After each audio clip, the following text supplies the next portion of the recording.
Mainly আমরা চিন্তা করতেছি আগামী ঈদুল আজহায় যে সমস্ত যাত্রীরা তার স্টেশন থেকে গ্রামে যাবেন বা বিভিন্ন জায়গায় যাবেন এবং ফিরে আসবেন, এটা যেন নিরাপদ হয়, এটাই আমাদের লক্ষ্য। কারণ এটা বর্তমান সরকারের চাওয়া, একটা বিরাট চাওয়া, এবং বর্তমান সরকারের একটা চ্যালেঞ্জ বটে একটা। এখানে তারা নিশ্চিতভাবে টিকিট পাওয়ার জন্য, নিশ্চিত বা তার নির্ধারিত সিটে বসতে পারার জন্য, তারপর গাড়িতে পরিষ্কার পরিচ্ছন্ন থাকে যেন, ওয়াশরুম যেন পরিষ্কার পরিচ্ছন্ন থাকে গাড়িতে, অর্থাৎ ট্রেনে যে সমস্ত সুবিধা আছে সেই সুবিধার জন্য তারা পায়। এই বিষয়টাই আমরা মনিটর করতেছি।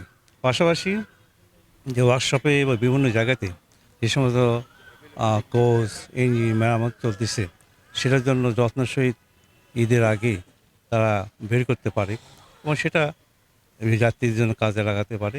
এই লক্ষ্যে আমাদের শ্রমিকদেরকে আমরা সচেতন করার কাজে আমরা কিন্তু বের হয়েছি।